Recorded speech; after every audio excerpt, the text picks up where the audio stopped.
Judges 8. Then the Ephraimites said to him, "What have you done to us, not to call us when you went to fight against the Midianites?"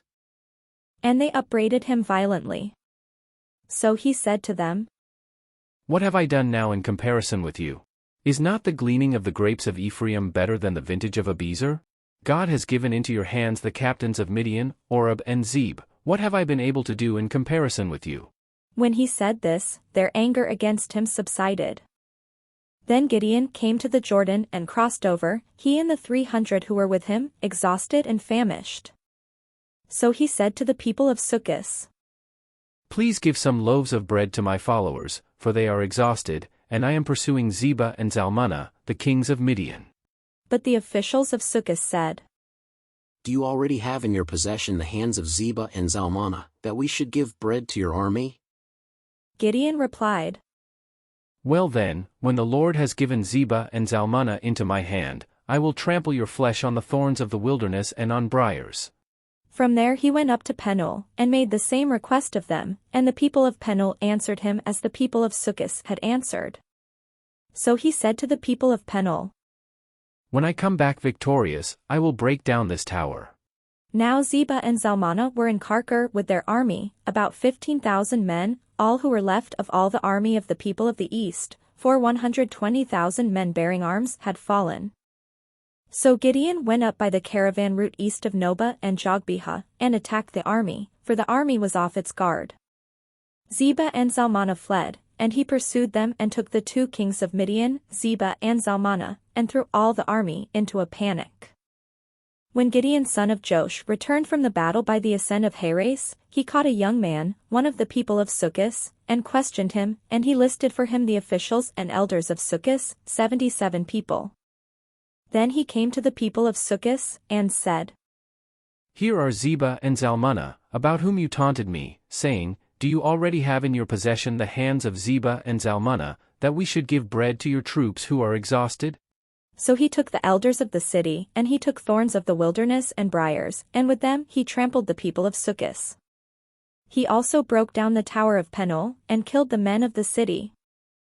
Then he said to Zebah and Zalmunna, "What about the men whom you killed at Tabor?" They answered, "As you are, so were they, every one of them. They resembled the sons of a king." And he replied, "They were my brothers, the sons of my mother. As the Lord lives, if you had saved them alive, I would not kill you." So he said to Jether his firstborn, "Go kill them." But the boy did not draw his sword, for he was afraid, because he was still a boy. Then Zebah and Zalmunna said, "You come and kill us, for as the man is, so is his strength." So Gideon proceeded to kill Zebah and Zalmunna, and he took the crescents that were on the necks of their camels. Then the Israelites said to Gideon, "Rule over us, you and your son and your grandson also, for you have delivered us out of the hand of Midian." Gideon said to them, "I will not rule over you, and my son will not rule over you. The Lord will rule over you." Then Gideon said to them, "Let me make a request of you, each of you give me an earring he has taken as booty." For the enemy had golden earrings, because they were Ishmaelites. "We will willingly give them." They answered. So they spread a garment, and each threw into it an earring he had taken as booty. The weight of the golden earrings that he requested was 1,700 shekels of gold, apart from the crescents and the pendants and the purple garments worn by the kings of Midian, and the collars that were on the necks of their camels. Gideon made an ephod of it and put it in his town, in Ophrah, and all Israel prostituted themselves to it there, and it became a snare to Gideon and to his family. So Midian was subdued before the Israelites, and they lifted up their heads no more. So the land had rest 40 years in the days of Gideon. Jerubbaal son of Joash went to live in his own house.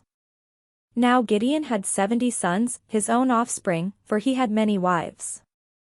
His concubine who was in Shechem also bore him a son, and he named him Abimelech. Then Gideon son of Joash died at a good old age, and was buried in the tomb of his father Joash at Ophrah of the Abiezrites. As soon as Gideon died, the Israelites relapsed and prostituted themselves with the Baals, making Baal-berith their god. The Israelites did not remember the Lord their God, who had rescued them from the hand of all their enemies on every side, and they did not exhibit loyalty to the house of Jerubbaal, that is, Gideon, in return for all the good that he had done to Israel.